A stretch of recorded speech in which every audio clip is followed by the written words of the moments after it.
Menorca je ostrov ležící v centru západní části Středozemního moře. Je vzdálená 40 kilometrů severovýchodně od své větší sestry, Malorky.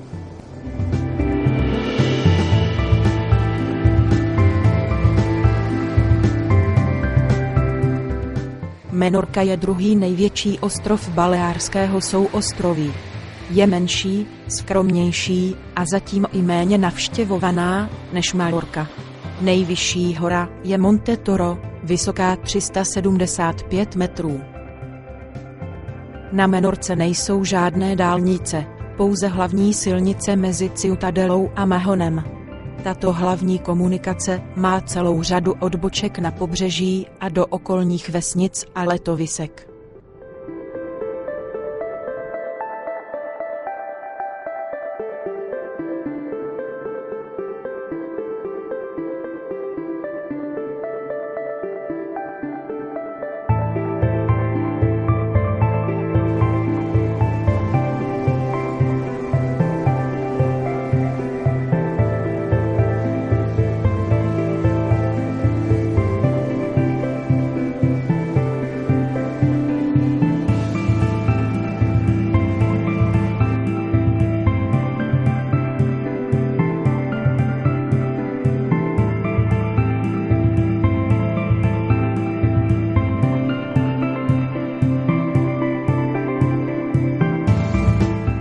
Maják na mysu Dartrux. Městský maják s restaurací. Zaparkovat lze na ulici v bezprostřední blízkosti majáku.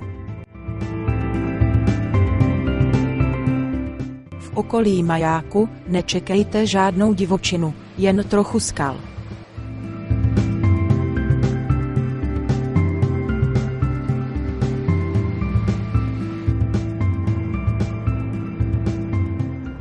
Vedlejší silnice na Menorce vypadají někdy spíše jako polní cesty.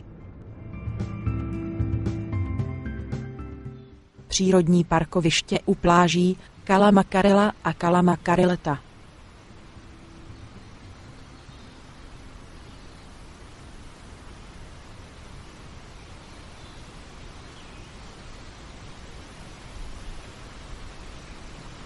Menorca je díky své bujné vegetaci nazývána zeleným ostrovem. Mezi nejčastější porosty patří duby a divoké olivovníky, které se nejlépe přizpůsobily kvalitě půdy a podnebí. V okolí mnoha pláží a ve vnitrozemí se postupně rozšířily i piniové háje.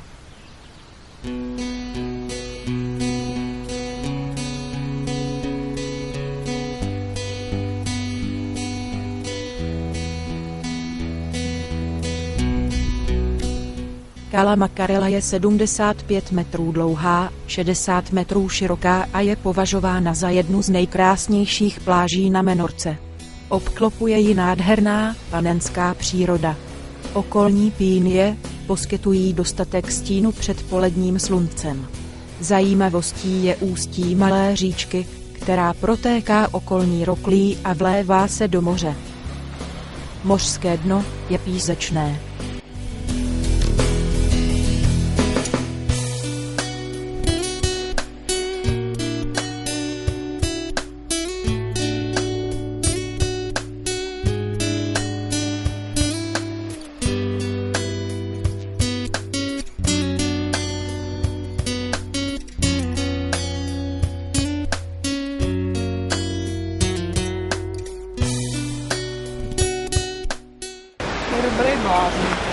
Zátoka je tvořena nízkými, skalními útesy. Viditelnost v moři je asi 4 metry.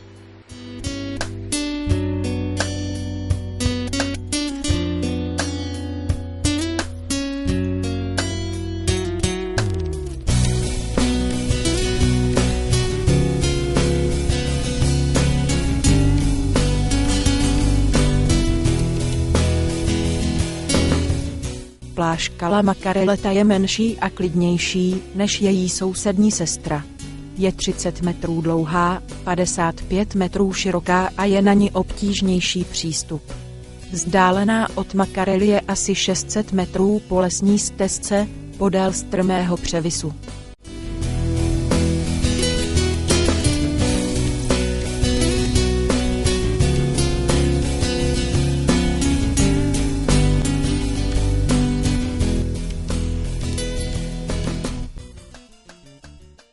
Cala Morel je záliv, který leží asi 10 kilometrů od města Ciutadely a patří k malé, stejnojmenné osadě. Písečná pláž je miniaturních rozměrů a je obklopená plochými, kamennými terasami. V okolí zátoky najdete četné, uměle vytvořené jeskyně. Na pláži se nachází restaurace s půvabnou terasou.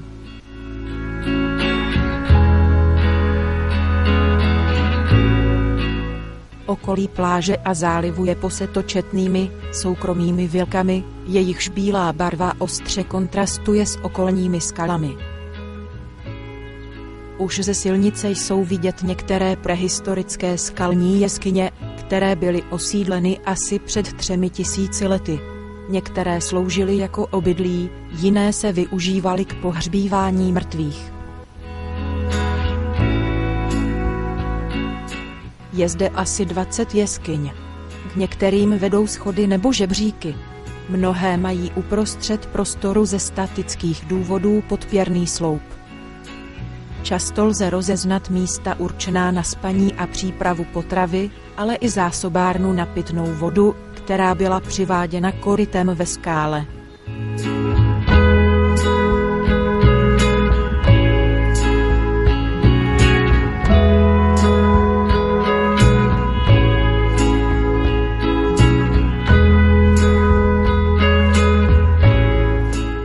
Vědci se domnívají, že obytné jeskyně byly opuštěny přibližně 1000 let před Kristem. Později se užívaly výhradně k pohřbívání.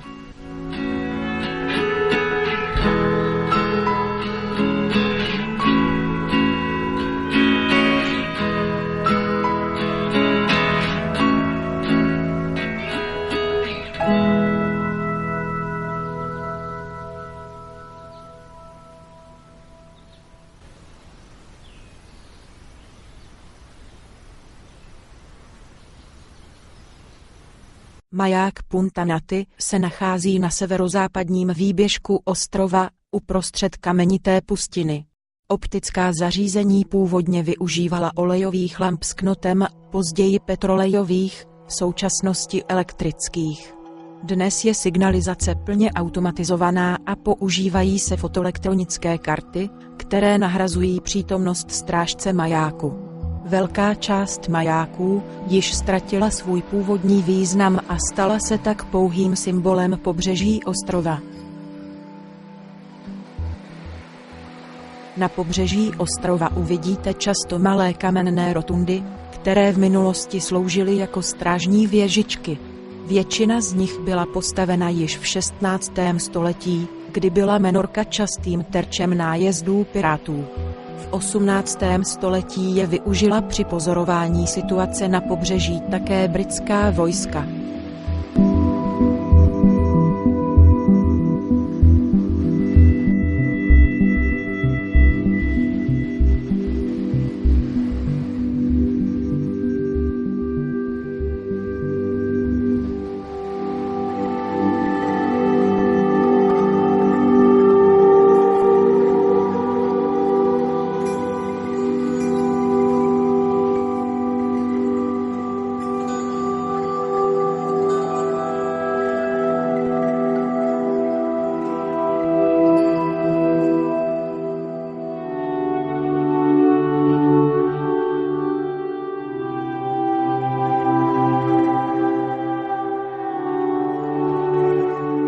Město Ciutadela se nachází na samém západě ostrova a má asi 21 000 obyvatel. Po založení přístavu v Mahonu, Féničané založili i strategickou základnu na západě ostrova. Místní přístav byl důležitým centrem obchodu mezi Baleáry. Přístav v Ciutadele je malý a úzký, a ve srovnání s mahonským působí spíše miniaturním dojmem.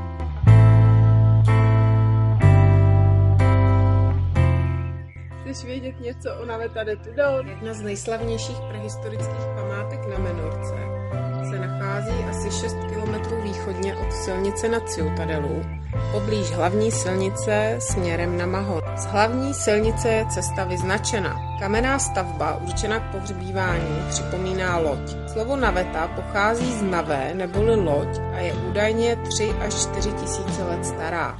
Uvnitř archeologové objevili kosterní pozůstatky. Bylo zde nalezeno až 100 koster nebo štíků z doby bronzové. Jsou to pozůstatky talajotské kultury, která tyto ostrovy před dávnými časy obývala.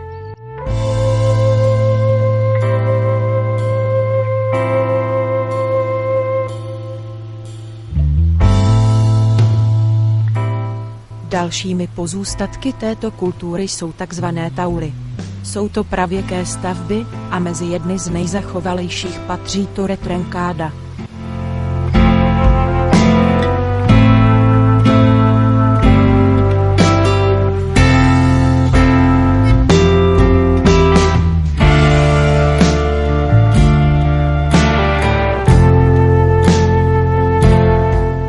Tauly byly postaveny ze 2 velkých bloků kamene, z nichž jeden byl ve vertikální poloze, druhý položený vodorovně tak, že celek vytváří velké písmeno T. Proto bývá taula často srovnávána s indickým posvátným tau. Některé tauly jsou vysoké až 4 metry a oba kameny dohromady váží asi 25 tun. Náboženský účel je zřejmý zcela bez pochyby. Všechny tauly jsou natočeny stejným směrem, a sice k jasným hvězdám. Přesto však zůstávají tauly dodnes zahaleny tajemstvím. Předpokládá se, že každá osada měla jen jednu taulu.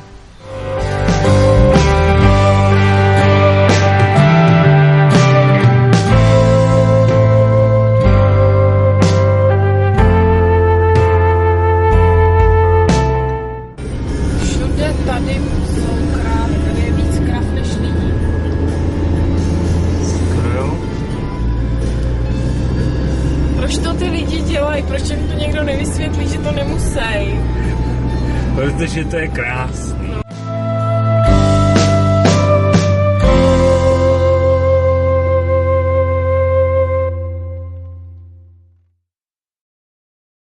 Monte Toro. Vrchol se tyčí do výšky 358 metrů. Název pochází z arabštiny Altor a znamená hlavní hora. Z vyhlídky na vrcholku hory se nabízí překrásný pohled na celý ostrov. Za příznivého počasí lze spatřit i sousední Majorku. Pro mnohé Menorčany představuje Monte Toro významné poutní místo, protože byla zasvěcena patronce ostrova. Veliká socha Ježíše byla postavena na památku menorských mužů, kteří padli v průběhu španělské války v Maroku. Velmi půvabný je klášterní dvůr se zdí z prehistorických kulatých kamenů, které jsou porostlé kapary. Skupiny mladých lidí nalézt po předchozím ohlášení nocleh. Kdo hledá na pár dní samotu či inspiraci v poustevně na Monte Toru ji určitě najde. V kostele stojí za pozornost i tapisérie, plastika. Bělostný renesanční kostelík pochází z roku 1595 a na barokním oltáři můžete spatřit vzácnou sošku Panny Marie, která má u nohou malého černého býka. Vedle kostela najdete obchod se suvenýry. Dodnes v klášteře působí několik řádových sester, které prodávají suvenýry a s láskou udržují kostelík i klášterní zahradu. Es Mercadal. Tato kouzelná vesnička se nachází v samém středu ostrova, na úpatí hory Monte Toro, a má 2500 obyvatel. Nízké domky mají bílou fasádu, zelené, dřevěné okenice a jsou zdobeny nádhernými květinami.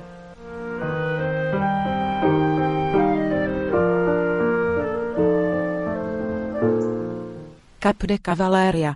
Nachází se na nejsevernějším výběžku ostrova Menorca. Než ale dorazíme k samotnému majáku, potkáváme po levé straně malebnou, mělkou zátoku Sanitia. Na okraji zálivu stojí strážní věž, Torre de Sanitia, kterou založili Angličané.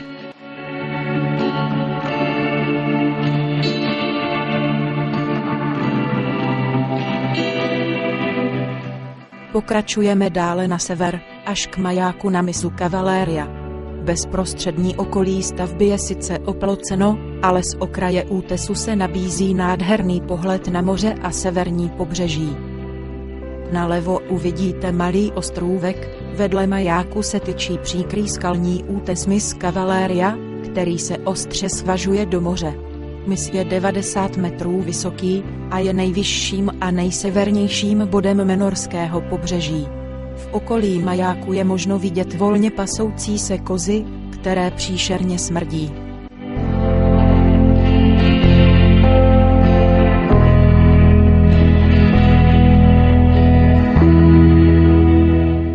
Vracíme se zpátky na rozcestí a odbočujeme k písečným dunám u pláže Cavalleria. Jsou tu půvabné, panenské pláže, kde si můžete dopřát osvěžující koupel.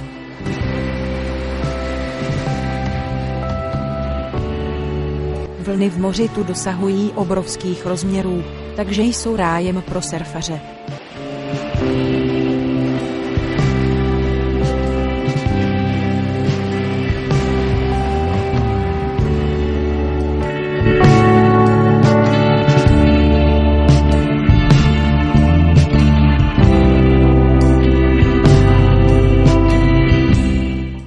Playa de Sombu, svou délkou asi 3 kilometry, je nejdelší a nejvíce navštěvovanou pláží na ostrově.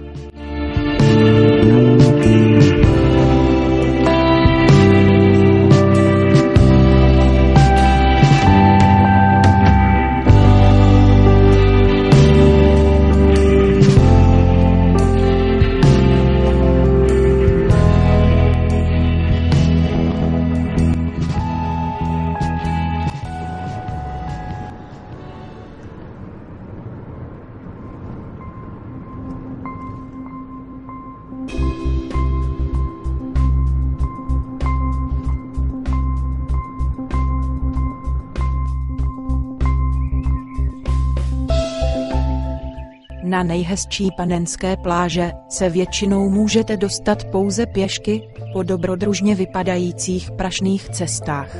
Čím je na pláž obtížnější přístup, tím je větší pravděpodobnost, že budete mít více soukromí.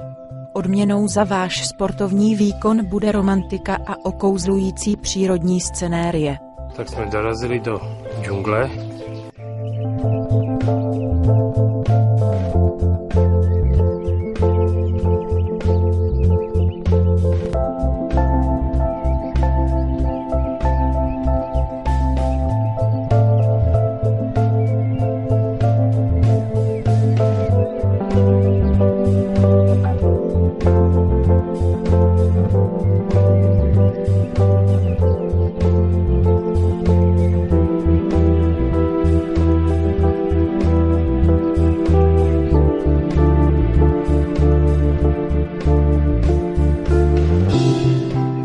Cales Coves je jedním z nejromantičtějších skalnatých zálivů na Menorce.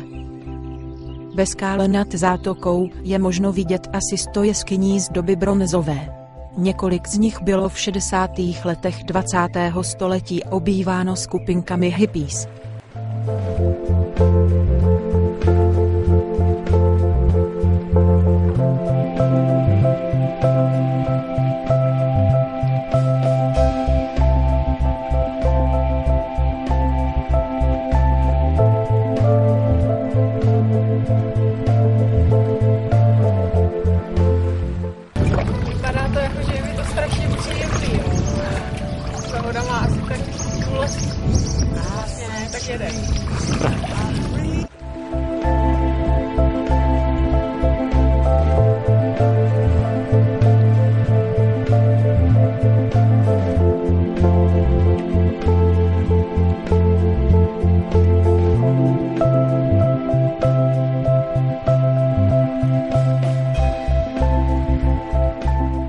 Menorka se vyznačuje velmi členitým, skalnatým pobřežím, které po tisíce let utvářely nárazy vln a větru.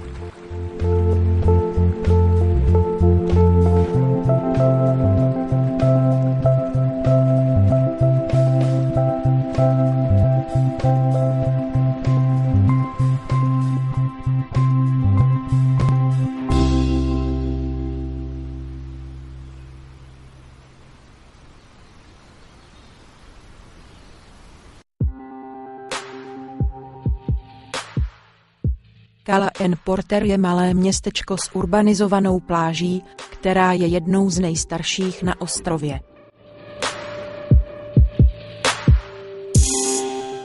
V blízkosti pláže leží půvabná skalní restaurace s terasou, Kovaden Xoroy.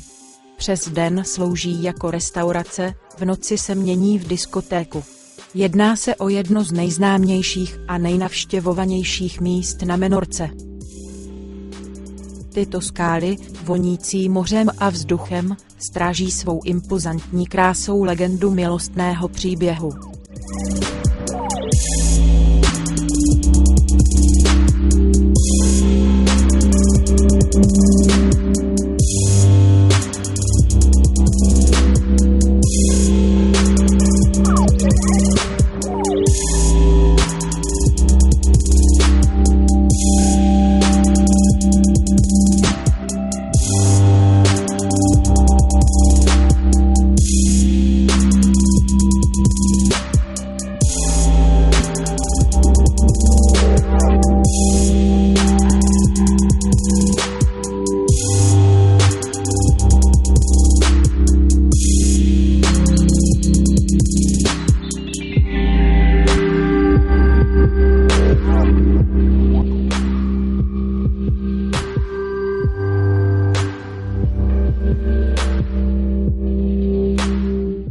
Fornells, malá okouzlující přímořská vesnička, leží na samém severu ostrova.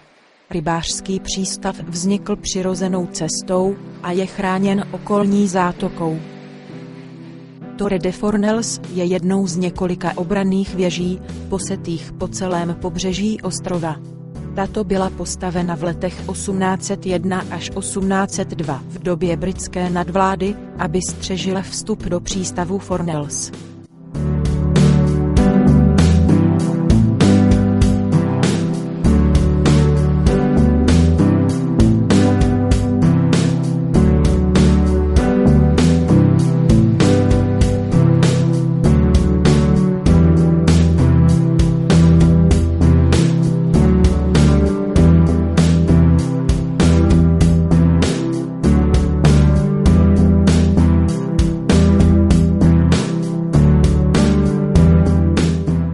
Cap de Favarix. Tento osamělý mys je součástí přírodního parku, Parc Natural des Albufera de Grau, a nachází se v severní části ostrova.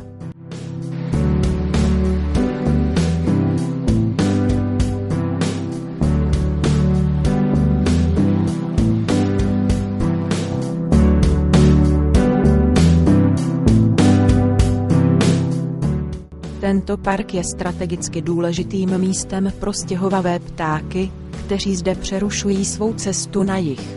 V jádru biosférické rezervace objevíte vodní ptactvo, volavky a kachny. Vzácně i čápa či plameňáka. Park zaujímá rozlohu asi 2000 hektarů. Es Grau je malý přístav s pláží, poblíž rezervace. Je vzdálen asi 8 kilometrů od hlavního města Mahonu.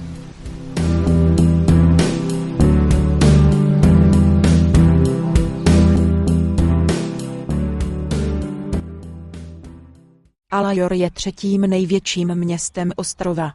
Nedaleko městečka najdete půvabný hřbitov, který vznikl již za maurské nadvlády.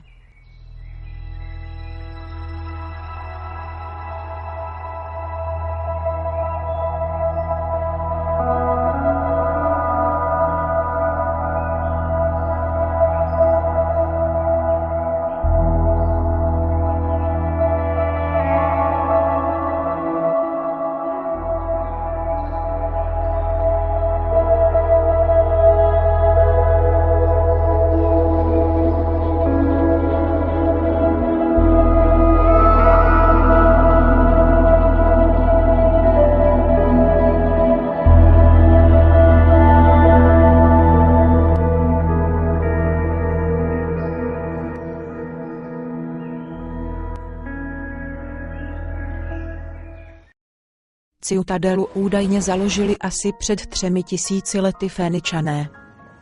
Později ji Arabové ustanovili hlavním městem ostrova. Od konce 16. století zde vznikaly výstavné městské paláce podle katalánských a italských vzorů. Ciutadela i Mahon jsou věčnými rivaly v boji o prestiž a slávu. Mají však i mnoho společného. Pro Ciutadelu byl nejvýznamnějším obdobím přelom 16. a 17. století. Ciutadela má asi 21 000 obyvatel. Dodnes má starobylý ráz španělského maloměsta s mnohem klidnější atmosférou než Mahon.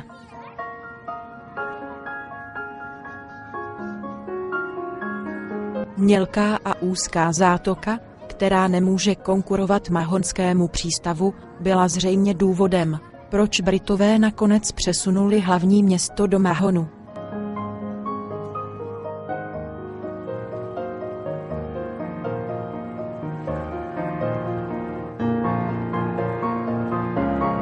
Letovisko Sant'Andrea se nachází asi 4 kilometry jižně od Ciutadely, mezi Sakaleta a letoviskem Cala Blanca. Pláž je 110 metrů dlouhá a 25 metrů široká.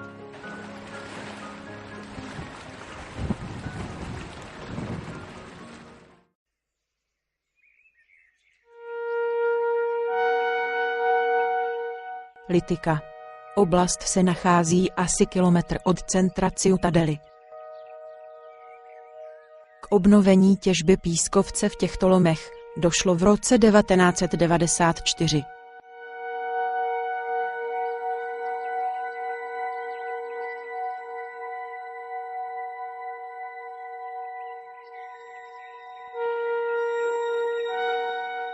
Procházka těmito pískovcovými lomy je unikátním zážitkem.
Můžeme zde spatřit staletí staré lomy, řezané do měkkého pískovce, strmé stěny, geometricky řezané kaňony, bludiště a zbytky středověké zahrady.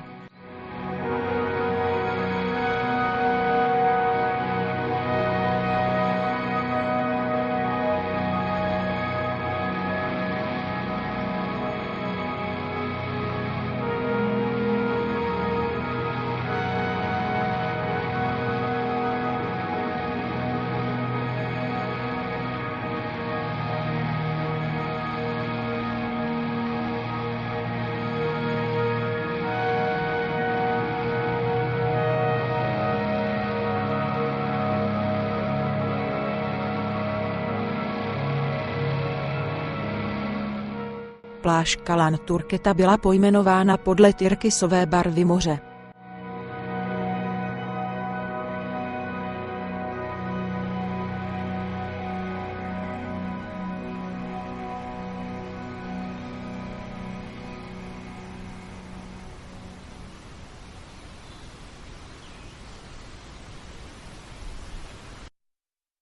Hlavní město Mahon katalánsky Mao, se rozkládá v jihovýchodním cípu ostrova. Je významným obchodním centrem. V současné době zde žije cirka 23 000 stálých obyvatel. Před 3 000 lety dorazili Féničané i k východnímu břehu ostrova Menorca. Založili zde svou první námořní základnu a nazvali ji Maghen, což znamená ochrana. Později se vlády zmocnili Kartáginci, po nich Římané. Největší rozvoj prodělalo město za vlády Angličanů v 18. století, kdy také získalo titul hlavního města.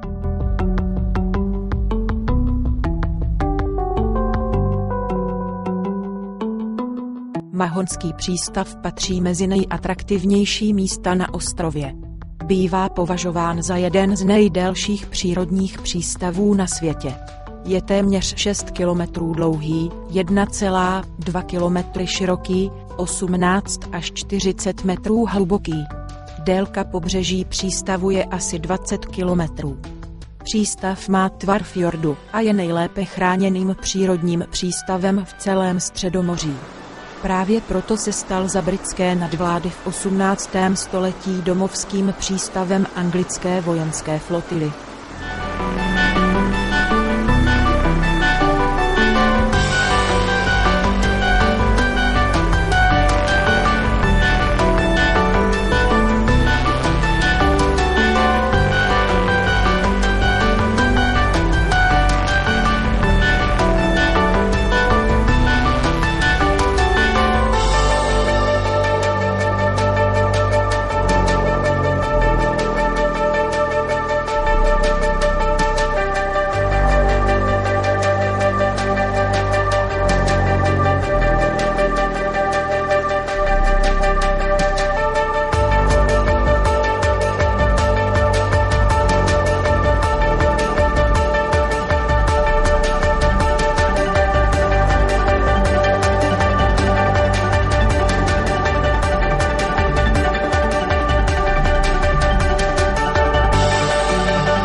Voda je zde tak čistá, že na mořském dně rostou mořské řasy Posodomie, které jsou velmi citlivé na jakékoliv znečištění.